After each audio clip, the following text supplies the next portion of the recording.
Vous savez, la doctrine du retour de Jésus, murabizi inyigisho zijyanye no kugaruka kwa Yesu, même si beaucoup d'églises ne l'enseignent pas, nubwo amatorero menshi atabyigisha, ils se complaisent à enseigner des bénédictions, du matérialisme, de la prospérité. bashimisha gusa kwigisha ku bijyanye n'ubutunzi no gutera imbere mu buzima. Mais le retour de Jésus Ariko kugaruka kwa Yesu fait partie des grands thèmes centraux de la biri Bible. mu nyigisho nkuru De la Bible. zo muri Bibiliya. Tu ne peux pas parler de Jésus Ushobora kuvuga kuri Yesu sans parler de son retour. utavuze kugaruka kwe, Parce que le retour de Jésus, kuko kugaruka kwa Yesu pour l'église primitive, itorero rya mbere c'était ça, kuri bo la source de leur espérance. niyo bavomaga ibyiringiro byabo. Au milieu de la persécution, Hagati y'itotezwa c'est le retour de la perspective du retour de Jésus. iyerekwa ryo kugaruka kwa Yesu C'est ça qui les motivait nicyo cyabateraga à imbaraga rester fidèles dans la foi. bagakomeza kuba bizerwa mu kwizera. Le retour de Jésus, Ukugaruka kwa Yesu c'était le moteur de leur foi. niyo zari imbaraga zasunika ukwizera C'est kwabo, pourquoi ils ont résisté niyo mpamvu bahagaze aux attaques du diable et du monde. n'ibitero bya Satani n'isi. Ils vivaient avec cette perspective constamment du retour de leur Seigneur. babagaho bafite iryo yerekwa igihe cyose mu buzima bwabo, Et ça se comprend. kandi birumvikana. Celui que tu aimes ardemment, Uwo ukunda cyane tu aimerais qu'il soit toujours avec toi. wakwishimira ko igihe cyose mwaba muri kumwe. Si nous aimons Jésus réellement, Niba dukunda koko Yesu nous devons dans nos cœurs mu mitima yacu, hâter son avènement. ukwiriye kuba duhata kugaruka kwe. Nous devons vivre, rêver de son retour. Twagomba kubaho dufite inzozi zo kugaruka kwe. Et le diable ne veut pas que les chrétiens fassent du retour de Jésus-Christ leur premier objectif de leur foi. Kandi Satani ntabwo ashaka ko abakristo bagira intego yabo ya mbere gutegereza Yesu ko bibaho intego yo kwizera kwabo. Regardez l'église des Thessaloniciens. Les Thessaloniciens. Murebe itorero ry'Abatesalonike. 6 mois seulement de conversion. Amezi atandatu gusa bakijijwe. Il a fallu que Paul les enracine dans la doctrine du retour de Jésus. Byasabye ko Paulo abubaka kugira ngo bashore imizi mu nyigisho zo kugaruka kwa Yesu. Ils n'avaient que 6 mois. Bari bamaze amezi atandatu gusa. Et il y a certains théologiens, hari abahanga mu bya teoloji, ils diront mais ça c'est une doctrine, c'est une nourriture solide, c'est pas pour les bébés spirituels. bavuga ngo izo ni inyigisho zikomeye n'ibyo kurya biremere, ntabwo ari iby'abana bato bagikizwa. Mais il faut comprendre que la théologie, Ariko mukwiriye gusobanukirwa ko teoloji par définition, c'est la science de l'étude des choses de Dieu. nuvuga ngo teoloji mu busobanuro bwayo ni inyigisho zijyanye no kumenya ibijyanye n'iby'Imana. En fait, c'est le logos qui entre dans les choses de Dieu. Nuvuga ngo ni inyigisho zinjira mu bijyanye Le n'iby'Imana. logos veut dire la raison humaine. Nuvuga ngo logos ni ubwenge bwa kimuntu. Vous savez, entre la vérité révélée, akinjira entre la vérité révélée, hagati y'ukuri ukuri kwahishuwe et la compréhension de cette vérité par la raison humaine, no gusobanukirwa n'ubwenge bw'umwana w'umuntu uko il y a un kuri grand écart. harimo imanga ikomeye. Il faut comprendre Ukwiriye gusobanukirwa que Dieu dit ce qu'il dit. ko Imana ivuga icyo ivuga. Si Jésus dit, Niba Yesu avuga croyez en Dieu, croyez en moi. mwizere Imana nanjye munizere. Alléluia. Amen. Dans la maison de mon père, il y a plusieurs demeures. Mu nzu kwa data hari amazu menshi. Je vais vous préparer une place. Ngiye kubategurira hanyu, Et après je reviendrai maze nyuma nzagaruka vous prendre avec moi. kugira ngo mbatware, Que là où je suis, vous y soyez aussi. kugira ngo aho nzaba ndi namwe Mais tuzabane. il a dit, je reviendrai. Ariko yaravuze ngo nzagaruka. Il n'a pas posé de conditions. Ntabwo yigeze ashiraho ikizabanziza Il n'a pas utilisé la forme ntabwo conditionnelle. yakoresheje ijambo nk'aho ari ikintu kigomba gukorwa kugira ngo azagaruke. He didn't say, Ntabwo yavuze I will be back nzagaruka if. niba Non. oya Il a dit, je reviendrai. yavuze ngo nzagaruka Ça ne dépend d'aucune condition. ntago bishingiye ku kintu na kimwe Quel que soit l'état d'esprit des humains, uko abana b'abantu baba bameze muri bo uko ariko kose quelle que soit leur forme d'organisation, uko baba biyubatse uko ariko kose quand le temps va arriver, igihe kizagera fixé par le Père, par sa propre autorité, cyagenwe na data mu bubasha bwe wenyine Jésus reviendra. yesu azagaruka Il reviendra. azagaruka Et c'est ça l'espérance du chrétien. kandi nibyo byiringiro by'umukristo Les Thessaloniciens, abatesalonike parce qu'ils n'avaient que 6 mois de conversion. kuko bari bamaze amezi atandatu gusa bakijijwe Non, allez, je vais terminer. nimugire ikibazo Parce qu'ils n'avaient que 6 mois de conversion. kuko bari bamaze amezi atandatu gusa bakijijwe Ils voyaient ceux qui mouraient parmi eux. babonaga abantu bapfa hagati yabo Et ils disaient, mais il meurt avant, il ne veut pas Jésus, il meurt avant qu'il revienne. bavuga ngo uyu nguyu ntabwo ashaka yesu ko apfuye yesu ataragaruka Et Paul a répondu à cette question maze pawulo asubiza kuri icyo kibazo bari dans 1 bafite Thessaloniciens 4, muri batesalonike ba mbere 13-18. igice cya kane 13-18. 13 18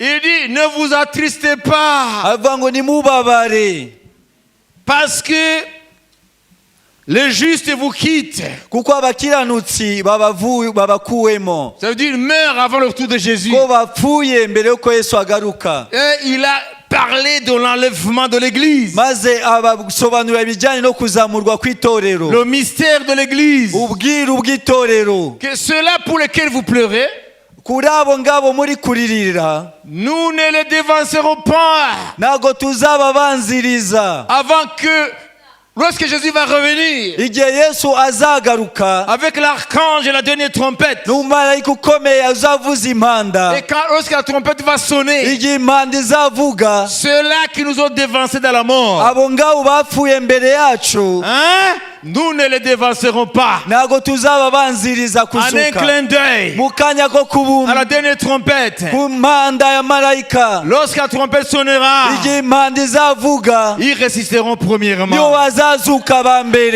Et nous les vivants qui sommes restés, natwe tuzaba tukiriho à cet instant même, muri ako kanya nous allons être transformés tuzahindurwa et nous allons être enlevés dans les airs maze tuzazamurwa mu à la kirere rencontre de notre Seigneur. dusanganira umwami wacu Et c'est là où nous serons éternellement avec lui. aho niho tuzaba iteka Et ryose il a terminé au verset 18. maze asoheza ku murongo wa 18 Consolez-vous par ces paroles. muhumurizanye n'ayo magambo Ora shakara marasandara barasika. amen Ora shakara marasandara barasika. amen C'était ça l'objet de leur espérance. ibyo nibyo niyo yari impamvu y'ibyiringiro byabo Mais le chrétien d'aujourd'hui, ariko abakristo b'iki gihe il a très peu d'espérance. bafite ibyiringiro bikeya Parce que leur foi n'est pas nourrie constamment avec la perspective du retour de Jésus. kuko ukwizera kwabo ntabwo kugaburirwa n'iyo yerekwa ryo kugaruka kwa yesu Ce thème n'est plus populaire. uyu mutwe w'izi nyigisho ntabwo ugezweho mu matorero Le thème du retour de Jésus, inyigisho zijyanye no kugaruka kwa yesu s'il n'est pas banni, hein, dans la nomenclature des sujets dans une église quelconque, niba uwo mutwe utarakuweho burundu mu rutonde rw'inyigisho zigishwa mu matorero mais c'est secondaire. ariko bivugwa nk'ibiri hasi bitari mu nyigisho nkuru. Et vous voulez des églises qui ont le feu de Dieu? None se aho rero muzaba mwifuza inyigisho amatorero afite umuriro w'Imana? C'est impossible ntago bishoboka si vous écartez ce thème majeur. uwo mutwe izo nyigisho nkuru zivanwe mu rutonde Et vous rw'inyigisho. savez que Renard Bonquet dit le logo de Dieu c'est le feu. Renard Bonquet dit le logo de Dieu c'est le feu. Renard Bonquet yavuze ngo logo c'est le logo ikirangantego cy'Imana n'umuriro.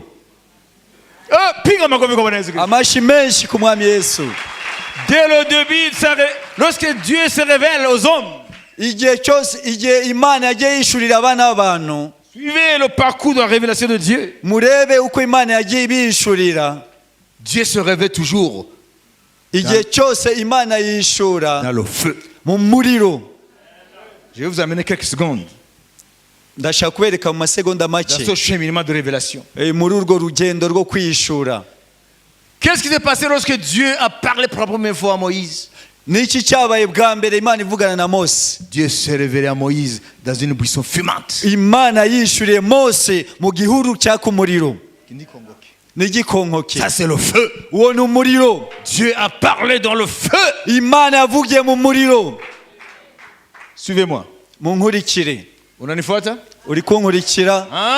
Amen. Inua mkono wako. Zamura ukuboko kwawe. Hallelujah. Amen. Hallelujah. Amen. Hallelujah. Amen. Hallelujah. Amen. Hallelujah. Amen. Hallelujah. Amen. Amen. Amen. Lorsque je parle du logo de Dieu, Yo mvuze ku kirangantego cy'Imana que c'est le feu comme dit son serviteur Bonke, ko ari umuriro nk'uko umukozi wayo Bonke que yavuze. celui qui a la foi, Ufite ukwizera you catch fire.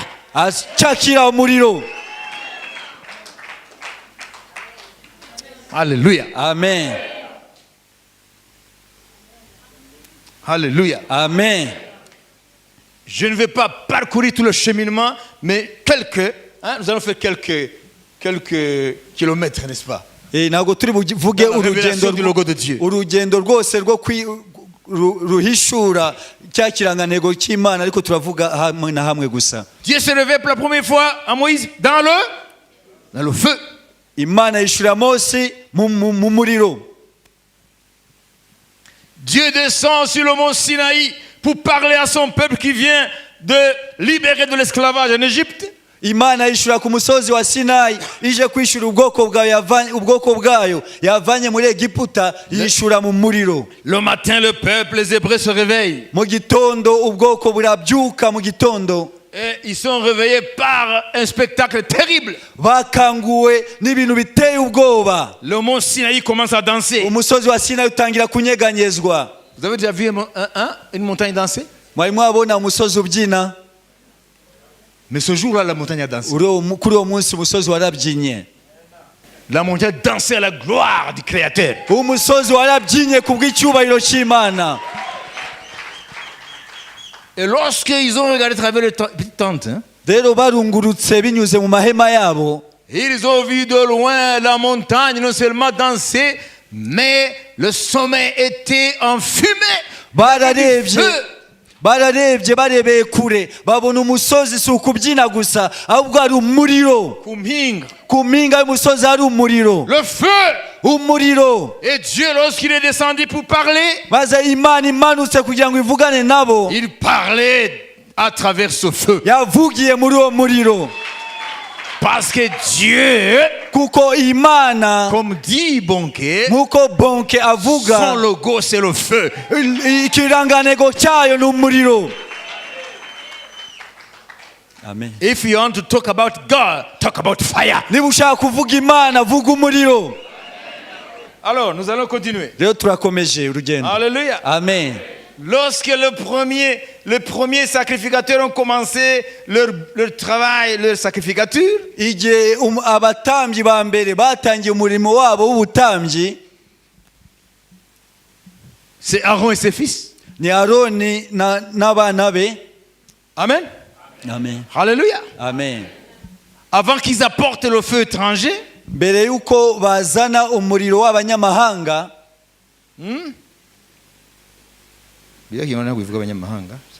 le feu étranger, donc le feu qui n'est pas de Dieu, umuriro utari uw'Imana.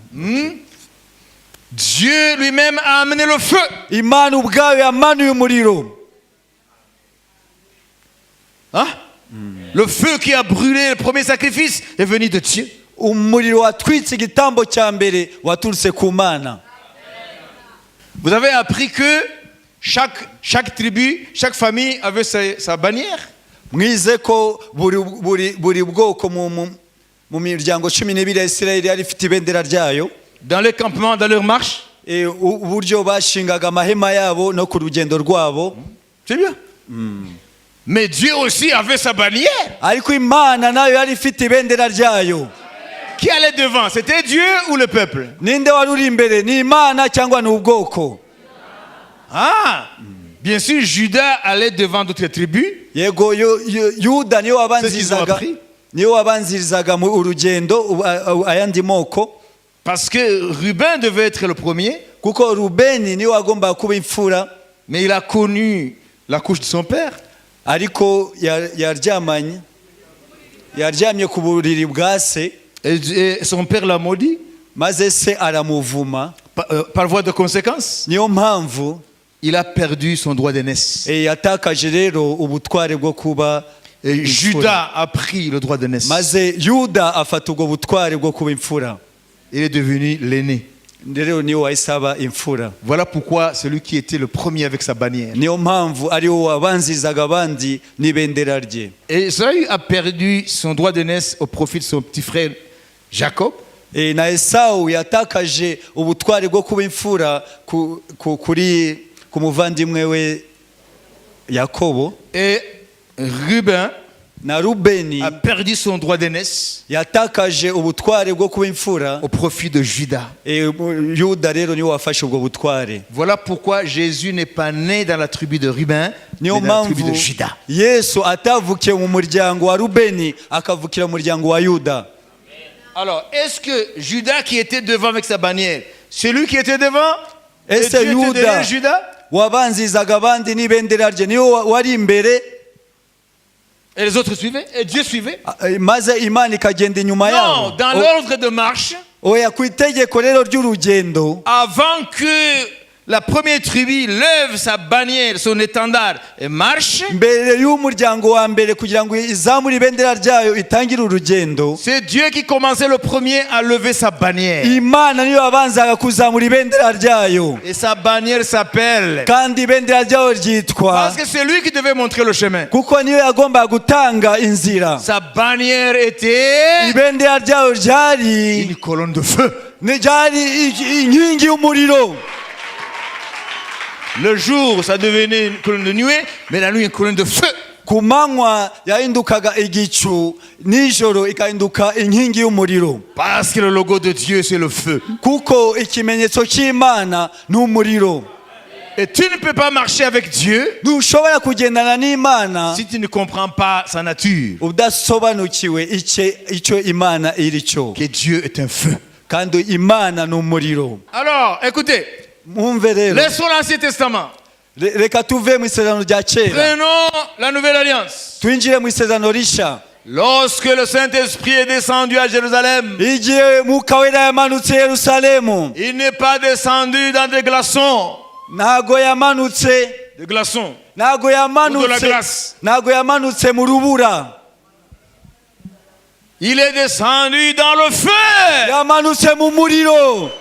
Et les gens ont vu. Ah Chacun ben. voyait sur la tête de son, de son prochain. Buri wese yarebaga ku mutwe wa mugenzi we, Il voyait des flammes de feu. yabonaga ururimi rw'umuriro, Parce que c'est ça le logo de Dieu. kuko nicyo kimenyetso cy'Imana. Dieu n'a pas changé d'étendard. Imana ntago yigeze ihindura ibendera ryayo, Dieu n'a pas changé sa bannière. Imana ntago yahinduye ibendera ryayo. Dieu marche toujours dans le feu. Imana igihe cyose igendera mu muriro. Mais je vais encore vous faire revenir un peu dans l'Ancien Testament. Reka dusubire inyuma gatoya mu isezerano rya kera. 3 jeunes gens Abasore batatu se retrouvent dans la fournaise ardente d'un roi païen, Nebuchadnezzar. bisanze mu muriro, mu itanura ry'umuriro ari batatu, bashizwemo n'umutware wa Qui a été chauffé 7 fois. bari bacaniriye inshuro 7. Cette fournaise Iryo tanura avait été chauffée au maximum. ryari ryacaniriwe kugeza hejuru cyane. Alléluia. Amen, Amen, amen. amen, Alléluia. amen. Et ces jeunes gens, Rero abo basore Hanania, Michael et Azaria, Anania, Mikaeli na Azariya, que les Babyloniens avaient baptisés, abanyababilone babise babahinduriye amazina, Shadrach, Meshach et Abednego. Shadrake, Meshake na Abednego. Ces jeunes gens se retrouvaient dans la fournaise ardente. Abo basore bisanze mu itanura ry'umuriro ryaka cyane. Parce qu'ils ont refusé, kuko banze amen, amen d'adorer la statue du roi Nebuchadnezzar. banze gupfukamira igishushanyo cyabumbwe na Nebukadinezari. Amen. Amen. Ils ont refusé, Baranze. alléluia, Amen. d'adorer ces dieux Banze gusenga icyo kigirwamana à travers l'adoration donnée à ces statues d'or. mu guha icyubahiro cyo gishushanyo. En adorant, en se prosternant devant la statue d'or, Mu gupfukamira no gusenga icyo kigirwamana, nous trouvons dans Daniel 2 et 3, muri Daniel igice cya kabiri ou umurongo chapitre 3 si vous voulez. igice cya gatatu. Donc, ils ont refusé. Baranze Et ils ont dit à Nebuchadnezzar, babwira Nebukadinezari. amen, Amen. alléluia. Amen. Lui, il a dit, vous alors, jeunes gens, Shadrach, Meshach et Abednego, Arababwira mwa basore mwe Shadrake, Meshaki na Abednego, maintenant tenez-vous prêts. rero mwitegure Et au moment où vous entendrez le son de la trompette igihe muri bwumve ijwi ry'impanda et d'autres instruments, n'ibindi byuma vous vous by'amajwi, prosternerez et vous adorerez la statue que j'ai faite. muzapfukama muramye iki gishushanyo nakoze. Si vous ne l'adorez pas, Nimutakiramya, vous serez jetés à l'instant même au milieu d'une fournaise ardente. ako kanya murajugunywa mu itanura ry'umuriro. C'est Daniel 3 au verset 14 suivant. Ni Daniel gatatu umurongo wa 14 kukomeza. Et quel est le Dieu qui vous délivrera de ma main? Ese niye Mana izabavana mu kuboko kwanje? Alors écoutez la réponse que ces jeunes gens ont donnée Rero mwumve igisubizo abo basore bamuhaye, à ce monarque païen. bahaye uwo munyacyubahiro w'umupagani. Shadrach, Meshach et Abednego. Shadrake, Meshaki na Abednego. Bien sûr, ce sont les noms païens donnés par le roi Nebuchadnezzar. Yari amazina y'abapagani bahawe na Nebukadinezari, Pour essayer de voir s'ils peuvent leur voler l'identité. kugira ngo arebe uburyo yabambura icyo bari cyo nk'abayuda. Shadrach, Meshach et Abednego répliquèrent au roi Nebuchadnezzar. Shadrake, Meshaki na Abednego basubiza umwami, Nous n'avons pas besoin de te répondre là-dessus. bavuga ngo nta mpamvu yo kugusubiza kuri icyo, Voici notre Dieu que nous servons. kuko Imana yacu dukorera Peut nous délivrer de la fournaise ardente. ibasha kudukiza itanura ry'umuriro, Et il nous délivrera de ta main au roi. kandi izadukiza ukuboko kwawe umwami. Sinon, chasse au roi. Kandi umwami, Sinon, sache ariko umenye mwami que nous ne servirons pas tes dieux ko tutazakorera imana et zawe, que nous n'adorons pas la statue d'or que tu as élevée. kandi ntago turamya icyo gishushanyo wakoze. Sur quoi Nebuchadnezzar fut rempli de fureur. Nebukadinezari rero kubw'ibyo ararakara Il cyane, changea de visage ahita ahinduka mu maso, en tournant ses regards contre Shadrach, Meshach et Abednego. ahita ahindukira Shadraki na Meshaki na Il Abednego, reprit la parole et ordonna de chauffer la fournaise cette fois plus qu'il ne convenait de la chauffer. maze ahita avuga ngo mucanire cyane inshuro 7 iryo tanura. Et on a pris ces jeunes gens, Maze bafata abo basore on les a jetés vivants dans la fournaise. babajugunya ari bazima muri iryo tanura, Hein? Et ils observent. maze baritegereza. Ah! Umuriro watwitse byinshi utwika benshi noneho uhuye n'akaga. Qu'est-ce qui s'est passé? Et ces 3 hommes, Shadrach, Meshach et Abednego, tombèrent liés au milieu de la fournaise ardente. Rero abo basore batatu bisanga muri wa muriro bahambiriwe barimo hagati. Alors le roi Nebuchadnezzar fut effrayé Rero Nebukadinezari agira ubwoba, et se leva précipitamment. maze ahaguruka yiruka, Il prit la parole et dit à ses conseillers, maze afata ijambo abwira abajyanama be, n'avons-nous pas jeté au milieu du feu 3 hommes liés? ese ntago twajugunye abasore batatu bahambiriwe ari batatu? Ils répondirent au roi, Maze basubiza umwami, certainement au roi. yego mwami. Ok? Il reprit et dit, Maze aravuga ngo, eh bien, yego je vois 4 hommes. ndabona abagabo batatu bane, 4 hommes sans lien abagabo bane batahambiriwe qui marchent au milieu du feu bari kugendagenda hagati mu muriro, et qui n'ont point de mal. kandi nta kintu cyababayeho. Mais écoutez ce qui est marrant. Mumve ikintu Et gitangaje, la figure du quatrième ressemble à celle d'un fils de Dieu. kandi ishusho y'uwo wa kane asa n'umwana w'umuntu. Alléluia. Amen, Amen. amen. Ils ont jeté ces jeunes adorateurs de Dieu dans le feu. Bajugunya abo bakozi b'Imana mu muriro. Et dans le feu là, Aho muri uwo muriro, au lieu d'être accueillis par le feu, aho kugira ngo bakirwe n'umuriro, ils ont été accueillis par le feu des feux. bakiriwe n'umuriro w'umuriro. Jésus-Christ, Yesu Kristo, le feu des feux. umuriro w'umuriro. Alléluia. Amen. Yesu ni moto.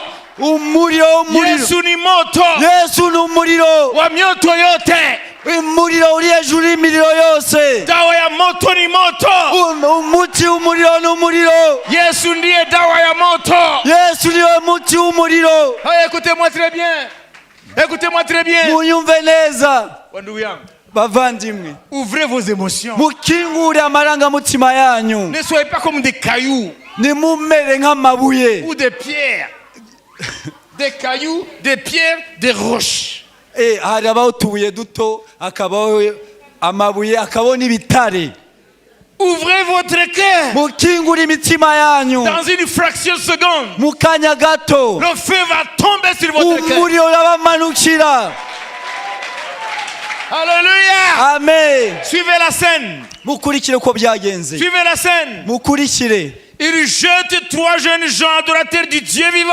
Bajugunye abasore batatu mu muriro. Abakozi b'Imana isumba byose. Abakozi- Ils ont jeté 3 jeunes hommes dans le feu ardent. Ces hommes sont des adorateurs du Dieu très haut. Bajugunya abasore batatu, abagaragu b'Imana isumba byose, Espérant voir le feu les consumer bazi ko umuriro uri bubakonkore à la seconde même. ako kanya. Mais lorsqu'ils entrent dans le feu, Ariko binjiye mu muriro, au lieu d'être accueillis par les flammes de feu, aho kugira ngo bakirwe n'ibirimi by'umuriro, ils sont accueillis par le Fils de Dieu. bakiriwe n'umwana w'Imana. Et ce qui est marrant, Kandi igitangaje, Nebuchadnezzar dit, Nebukadinezari aravuga ngo ils n'ont pas de lien.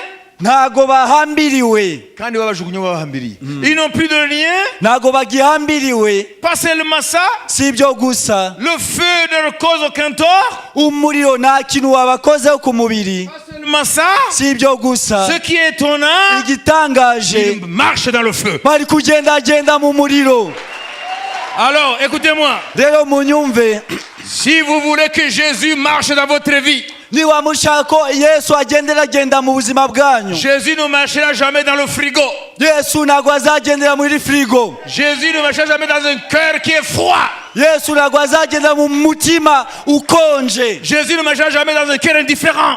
Yesu ntabwo azagendera mu mutima udafite icyo ikiwukoraho. If you want to see Jesus marching in your life, Niba ushaka ko Yesu agendagenda mu buzima bwawe, first, icya mbere you have to be fire. ukwiriye kuba umuriro. Tu dois brûler pour l'amour de Dieu. Umuriro ukwiriye kubira.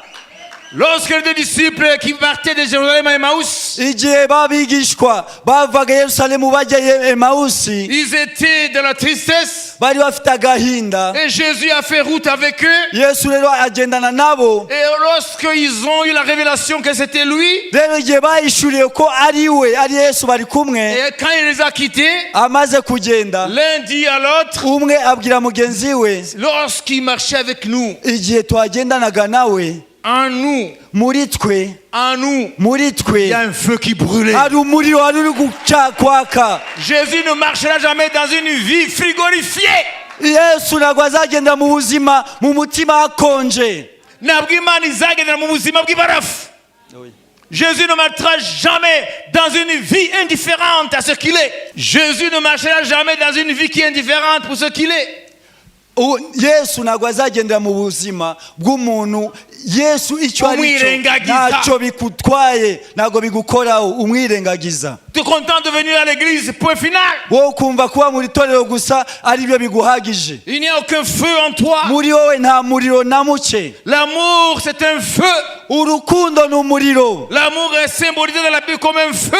urukundo rwagaragara nk'umuriro. Voilà pourquoi ça brûlait au-dedans de ses disciples. niyo mpamvu byakagaga mu bigishwa. Lorsque Dieu a voulu que les premiers disciples sortent de la chambre haute et annoncent l'évangile, igihe imana yafashe icyemezo ko abigishwa basohoka mu cyumba cyo hejuru et annoncer l'évangile, no kubwiza ubutumwa bwiza, ils savaient qu'ils ne vont pas le faire avec une vie frigorifiée. yari azi ko batagomba kubikora Parce que le légalisme qu'ils avaient, c'était du frigo aussi. ko ubuzima bw'idini imihango n'imigenzo bimeze nka firigo. Ils avaient besoin du feu de Dieu. bari bakeneye umuriro w'imana Et le Saint-Esprit est descendu sous forme de feu. kandi ibirimi by'umuriro byabamanutseho. Chacun avait des flammes de feu sur lui. buri wese yari afite ikirimi cy'umuriro kuri we, Et ce feu les a poussés à sortir de la chambre haute. kandi uwo muriro watumye basohoka mu cyumba cyo hejuru. Ils ont commencé à annoncer l'évangile de Jésus. batangira kumenyekanisha ubutumwa bwiza bwa yesu. En termes techniques, je pourrais dire, dukoresheje amagambo nyayo, ils ont commencé à communiquer le feu. batangiye guhanahana umuriro. 3000 âmes. 3000 âmes. abantu 3,000 En une journée, umunsi umwe ont reçu le feu de Dieu. bakira umuriro w'imana. They caught fire. bakira umuriro. Et aussi ont commencé à communiquer le feu. nabo rero batangira gutanga umuriro. Beaucoup d'églises aujourd'hui, ce sont des frigos. amatorero menshi muri iki gihe ni za firigo. Voilà pourquoi Jésus ne peut pas entrer dans les frigos. niyo mpamvu yesu ntabwo ashaka kwinjira muri firigo. Lui, il connaît sa devise. we azi ikirangantego cye. Fire umuriro calls fire. umuriro uhamagara umuriro. Le feu appelle le feu. umuriro uhamagara umuriro. Ces jeunes gens, abo basore ils avaient le feu de l'amour de Yahweh. bari bafite umuriro w'urukundo rwa yawe. C'est pourquoi ils n'ont pas craindre la mort. niyo mpamvu badatinye urupfu. Ouais, ils n'ont pas craint la mort. ntabwo batinye urupfu. Ils sont allés dedans. barinjiye. S'ils avaient trahi leur foi. iyo baza guhemukira ukwizera kwabo. Amen. Amen. Amen. Ce miracle ne s'est pas produit. icyo gitangaza ntabwo cyari gukoreka. Ils avaient le feu. bari bafite umuriro. Et le feu en eux, n'umuriro rero muri bo c'était le feu de l'amour de Dieu. wari umuriro w'urukundo rw'imana. Et dans le feu de Nebuchadnezzar, noneho muri wa muriro wa dans la nebukadinezari, fournaise, muri iryo tanura ils ont trouvé le Seigneur des feux. bahise bahura n'umwami w'umuriro. Et puis, il les a vus marcher. maze babona Ils n'ont pas décrit comment ils marchaient. ntabwo batubwira ukuntu yagendagendaga, Mais bagendagendaga mu muriro. Shadrach, Meshach et Abednego avec le Seigneur, ariko shadrake meshake na bedenego n'umwami yesu ils marchaient ensemble dans le feu. bagendagendaga mu muriro. Dans le feu. bagendagenda mu muriro. Yesu ni moto, yesu ni umuriro unameza moto yote. umira indi miriro yose. Si tu veux voir Jésus marcher dans ta vie, je termine. niba ushaka kubona yesu akora agendagenda mu buzima bwawe, Connais d'abord qui est Jésus. banza umenye yesu nindi. C'est le Seigneur du feu. ni umwami w'umuriro, Il marche dans le feu. agenda mu muriro. Écoutez, la Bible dit, bibiliya iravuga ngo les épreuves des chrétiens ibigeragezo by'umukristo sont symbolisées à de la fournaise aussi. bigereranywa n'itanura n'umuriro. Lorsqu'un chrétien est en train d'être éprouvé, iyo umukristo ari kugeragezwa, la Bible dit il est dans une fournaise. bibiliya ivuga ngo ari mu itanura. Pierre le dit. niko petero avuga. Alors, dans tes épreuves maintenant, rero mu bigeragezo uri kunyuramo ubu ngubu, si c'est symboliquement c'est du feu, niba métaphoriquement, bigereranywa n'umuriro, dis au Seigneur Jésus, ubwire umwami yesu, je suis dans la fournaise, ndi mu itanura et ry'umuriro, toi, nawe tu te plais de marcher dans les fournaises. kandi rwose ugubwa neza ugendagenda mu muriro. Alors, touche mon cœur avec ton feu. kora rero ku mutima wanjye n'umuriro wawe pour qu'au sein de ma fournaise, kugira ngo hagati y'itanura ryanjye ry'umuriro tu puisses voir quelqu'un ubonemo umuntu qui a du feu en lui, ufite umuriro muri we pour que tu me rencontres dans cette fournaise kugira ngo usange muri iryo tanura et que le miracle se passe. maze igitangaza gikoreke. Voilà pourquoi beaucoup ne voient pas le miracle de Jésus. niyo mpamvu abantu benshi batabona ibitangaza bya Yesu. Ils sont dans la fournaise, bari mu itanura mais avec une vie frigorifiée. ariko bafite ubuzima bukonje bwa firigo. Alors Jésus est bloqué par ça. rero Yesu akabura aho akorera kubera Parce qu'il ibyo, ne vient pas dans la fournaise à cause de la fournaise. kuko nagwaza mu itanura kubera itanura. Il vient dans la fournaise pour porter du secours à celui qui est dans la fournaise. aza mu itanura kugira ngo atabare uri kunyura mu itanura. Mais la condition sine qua non, ariko igisabwa il faut que celui qui est dans la fournaise bisaba uwa wundi uri mu itanura soit lui aussi un feu qui brûle. nawe abe ari mu muriro waka. Alléluia! Amen. Alléluia! Amen. Le logo de Dieu, c'est du feu. ikimenyetso cy'Imana ni umuriro. Depuis le commencement, uhereye mu itangiriro Dieu se révèle dans le feu. Imana yishura mu muriro, Et Jésus rencontre ses fidèles dans le feu, na Yesu ahura n'abigishwa be mu muriro, dans les fournaises de nos épreuves, mu itanura ry'ibigeragezo, pour que Jésus intervienne. kugira ngo Yesu atabare. Il ne vient pas pour la fournaise. nagwaza kugira ngo kubera itanura Il vient porter secours celui qui est dans la fournaise. abaje gutabara uri mu itanura. Mais à une seule condition. ariko igisabwa ni kimwe Celui qui est gusa, dans la fournaise, uri mu itanura il faut qu'il soit un feu qui brûle ici. nawe akwiriye kuba afite umuriro waka muri we. Jésus reconnaît les siens Yesu azabe par le feu qu'ils ont en eux. kubera umuriro bafite muri bo. Si nous voulons que nos églises niba dushaka ko amatorero yacu ne deviennent pas des frigos, ataba za firigo, parce que dans le frigo, atari muri firigo, dans notre frigo muri firigo yacu ou dans notre frigidaire, cyangwa frigidaire, muri firigo on n'y met pas quelque chose qui est vivant. ntago bashiramo ikintu gifite ubuzima. On y met un poisson qui est déjà mort, bashiramo ifi yamaze gupfa, du poulet pour congeler, bagashiramo inkoko kugira ngo bayikonjeshe, de la viande qu'on a déjà tuée. n'inyama bamaze kubaga. Parce que là, dans le frigo, kuko aho ngaho muri firigo il n'y a pas de vie. nta buzima bubamo, C'est la mort qui règne dans le frigo. ni urupfu ruba muri firigo. Le froid ne fait qu'arrêter le processus de décomposition de quelque chose qui est déjà mort. ubukonje Dans le frigo, muri firigo on n'y met pas quelque chose de vivant. ntago bashiramo ikintu gifite ubuzima, Parce que le frigo a pour rôle, kuko inshingano za firigo c'est pour stopper ou ralentir le processus de décomposition de quelque chose qui est déjà morte. ni uguhagarika cyangwa gutinza ukubora kuri cya kintu cyamaze gupfa. Beaucoup d'églises aujourd'hui amatorero menshi ubu sont devenues des frigos. yahindutse za firigo. Et qu'est-ce qui se passe? n'iki gikorerwamo? Le programme hebdomadaire, za gahunda zihoraho, c'est juste ralentir le processus de décomposition. icyo bikora gusa ni ugutinza, Pour que nous ne devenions pas, pour que le paganisme soit un peu dosé en nous. kugira ngo ubupagani buturimo bugabanuke muri twebwe. Les églises sont là amatorero arahari pour maintenir un semblant de vie qui n'en est pas une. kugira ngo abantu bagumane icyitwa ubuzima kandi ntabwo bafite. Dans le frigo, on ne peut pas maintenir la vie. muri firigo nta buzima bwahaba. C'est juste ralentir le processus de décomposition. ni ugutinza gusa umuvuduko wo kubora. Parce que ce qui est dans le frigo n'est kuko pas vivant. ibiri muri firigo nta buzima biba bifite. Le poulet n'est plus quelque chose qui vit. inkoko iri muri firigo ntabwo La viande de vache, la vache est déjà tuée. inyama z'inka iba yamaze kubagwa yapfuye. Le poisson n'est plus en vie. amafi ntabwo aba agifite ubuzima. Il n'y a que des filets qu'on enfile dans le frigo. hari n'amafi bita file, inyama z'ifi. Alors, les églises deviennent des endroits où il faut essayer un peu de ralentir, n'est-ce pas? Hein? C'est ce paganisme-là ambiant.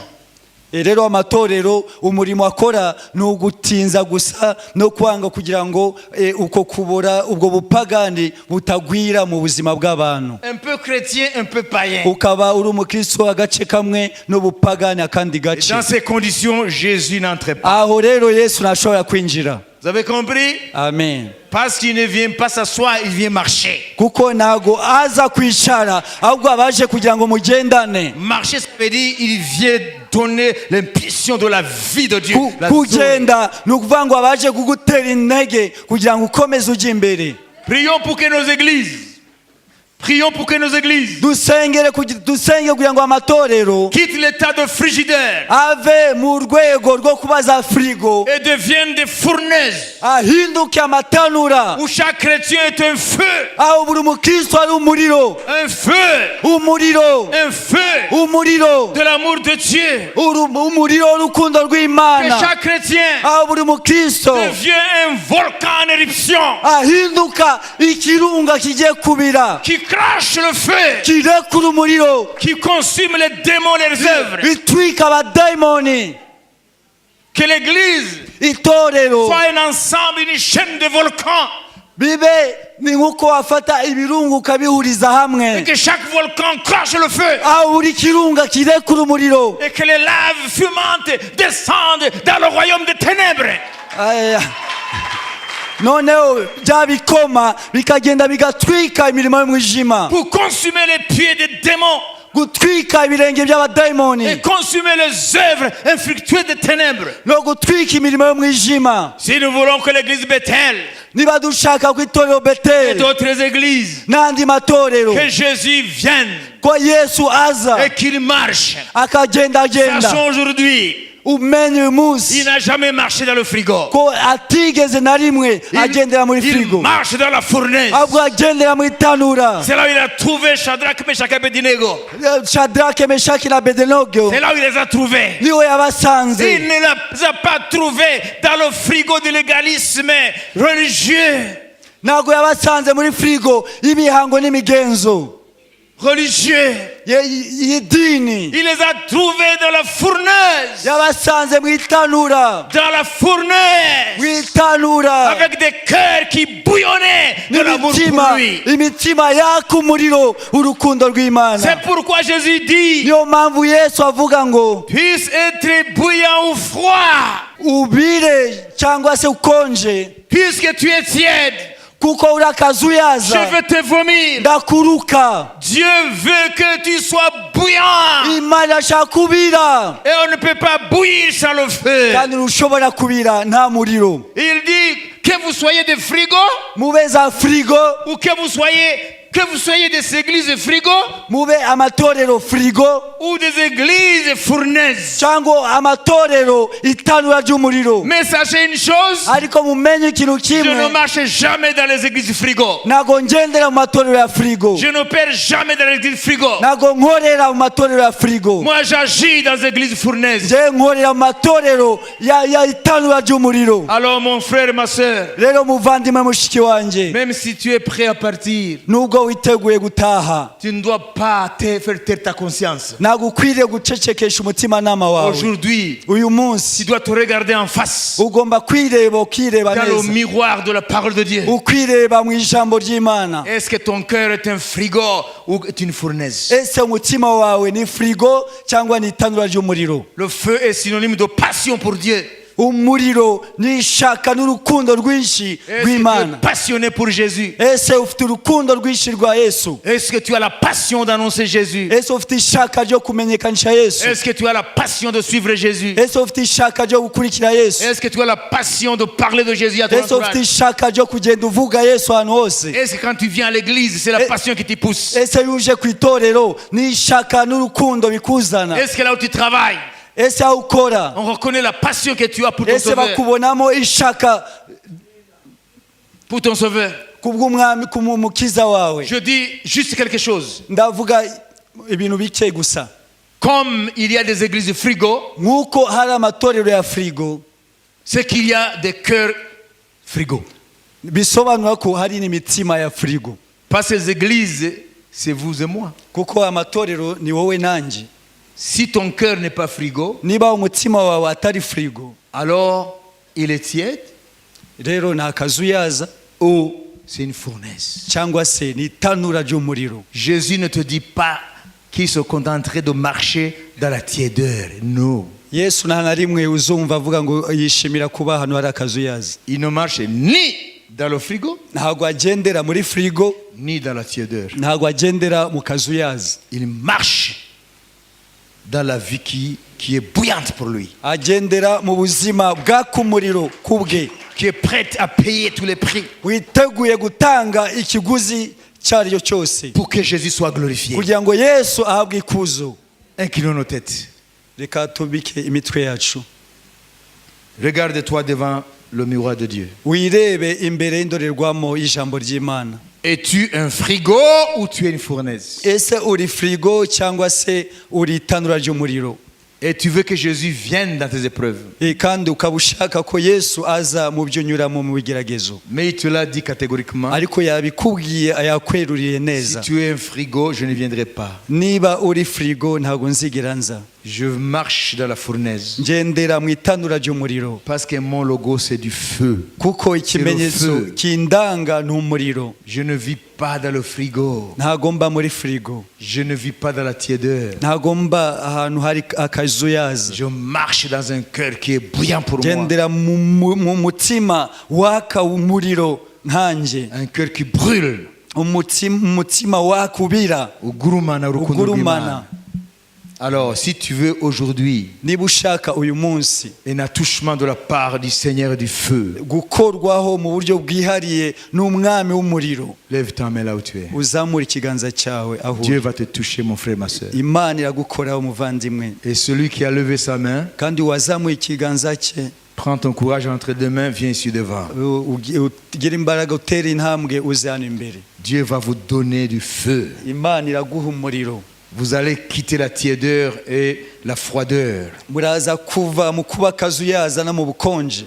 Vous allez maintenant être transformé en fournaise. Muraza guhindurwa mube amatanura ya kumuriro. Vous allez commencer à prier comme jamais auparavant. Muratangira gusenga bitandukanye n'uburyo mwasengaga mu bihe Vous allez byatambutse. commencer à servir Dieu dans une passion renouvelée. Muraza gutangira gukorera Imana n'ishaka ritari nk'uko mwakoraga mbere. La vie de chrétien ne deviendra plus un fardeau pour vous. Ubuzima bwa Gikristo ntago buzongera kukubera nk'umutwaro wikoreye. La vie chrétienne va devenir une passion. Ubuzima bwa Kristo ahubwo buzaba ari umunezero. On ne va plus servir Dieu par routine. Ntabwo uzongera gukorera Imana nk'imihango n'imigenzo. Tu n'iras plus dans les églises pour remplir une obligation religieuse. Ntabwo uzongera kujya ahantu mu matorero nk'umuntu ugiye kuzuza imihango n'imigenzo y'idini. Tu seras animé par le feu qui brûle en toi. Uzaba usunitswe n'umuriro waka muri wowe. Tu seras comme Shadrach, Meshach et Abednego. Uzamera nka Shadrake, Meshaki na Abednego. Et là, tu verras Jésus vivant marcher dans ta vie. Aho uzabona Yesu muzima agenda mu buzima bwawe. Et c'est là où tu connaîtras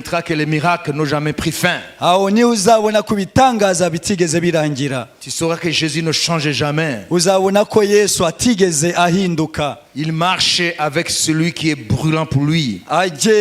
Agendana n'umuntu ufite waka umuriro urukundo muri we. Regardez-moi avant que je prie. Mundebe hano mbere yuko nsenga. Le thème de ce jour, c'était marcher avec Dieu, n'est-ce pas?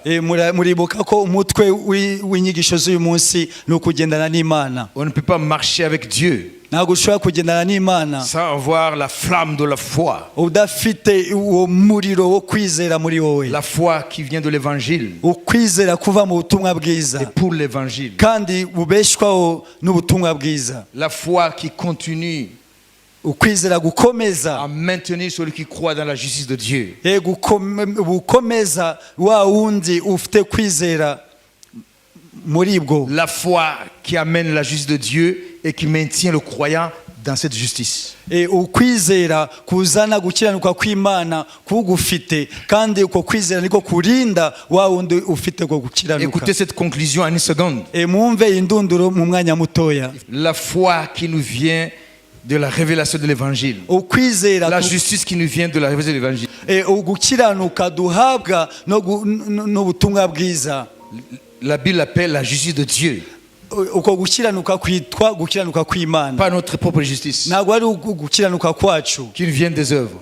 Guturuka mu mirimo yacu. C'est la justice de Dieu. No gukiranuka kw'Imana. Qui est révélée dans l'évangile. Guhishurwa mu butumwa bwiza. Il nous la donne par la foi. Rero Imana ikuduha mu kwizera. En son fils Jésus-Christ. Kubwo kwizera umwana wayo Yesu Kristo. Et cette foi là. Rero uko kwizera tout au long de notre marche avec Jésus.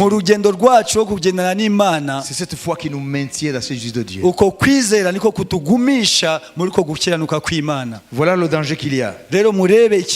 Écoutez-moi. Si tu perds la foi, tu perds la justice de Dieu. Automatiquement, la mort entre. Et après le jugement. Est-ce que vous comprenez ce mécanisme? Amen. Je me répète une seconde. Amen. Amen.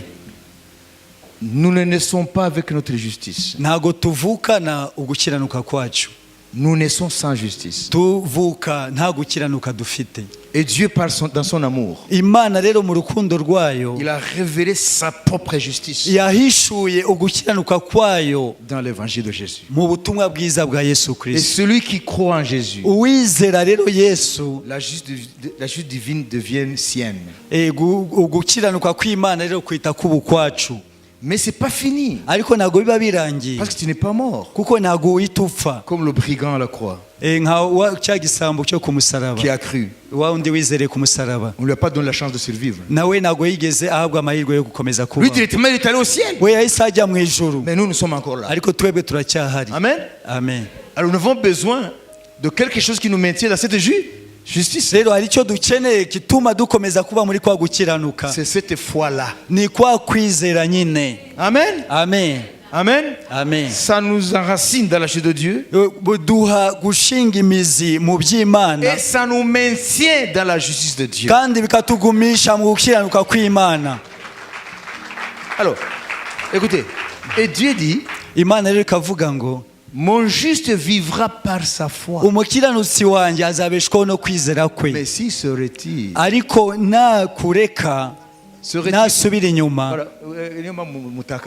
se retirer veut dire perdre la foi. S'il perd cette foi-là, mon cœur ne prendra point plaisir en lui. Il ne reste plus que la perdition. Ntago turi mu batakaza uko kwizera kwaduhesheje gukiranuka kw'Imana ngo turibuke. Mais nous sommes de ceux qui persévèrent dans cette foi pour que nous restions justes devant Dieu. Amen. Je vais prier avec vous parce qu'on nous a dit, écoutez-moi, on nous a dit que cette foi-là qui nous amène la justice de Dieu et nous donne 4 très beaux cadeaux. Amen. Amen. 4 tremendous gifts. Cette foi-là nous donne la sagesse de Dieu. Deuxième cadeau. Cette foi-là nous donne la justice de Dieu. Troisième cadeau. Cette foi-là nous donne la rédemption. Et quatrième cadeau. Cette foi-là enfin nous donne la sanctification. Vous voyez? Avec ça, nous pouvons marcher la tête haute. Soyez bénis. muhabwe umugisha. Alléluia. Nous allons prier. Tugiye gusenga. Zamura amaboko yawe. Oh, Alléluia. Amen. Une simple prière Isengesho rigufi gusa pour que Dieu change ton cœur, kugira ngo Imana ihindure umutima wawe, que Dieu pulvérise Imana itumure la froideur du frigo ubwo bukonje bwa frigo et la tiédeur, no kuba kazuyaza muri wowe, pour que tu quittes ce lieu kugira ngo uze kuva hano avec un cœur en feu, ufite umutima uzuye umuriro, bouillant pour ton Dieu, ubira kubw'Imana yawe, l'amour de Dieu qui brûle en toi, urukundo rw'Imana rubira muri wowe, et tu vas commencer à aimer Jésus comme jamais auparavant. uratangira gukunda Yesu kurusha uko wamukundaga. Alléluia. Amen. Alléluia. Amen. Alléluia. Amen. Alléluia. Amen. Tu vas tomber amoureux encore une fois de Jésus. Uraza kwinjira mu rundi rukundo rusha hamwe na Yesu. You'll fall in love Jesus Uraza gukunda Yesu than cyane ever before. kurusha mbere uko wamukundaga. Tu vas aimer Jésus plus que tout. Uraza gukunda Yesu kurusha ibindi byose. Tu vas être amoureux, amoureuse de Jésus. Uraza kuba mu rukundo. Jésus va être ton bien-aimé. Yesu araza kuba umukunzi wawe. Alléluia. Amen. Hein? Amen. Il va marcher dans ta fournaise. Araza kugendagendana nawe mu itanura ry'umuriro wawe. Parce que ta vie va devenir une fournaise. Kuko ubuzima bwawe buraza kuba itanura. La fournaise de l'amour de Dieu. Itanura ry'umuriro w'Imana. Du zèle de Dieu. Ishaka ry'Imana. De la passion de Dieu. Ishaka n'umuriro w'Imana. Lève tes mains.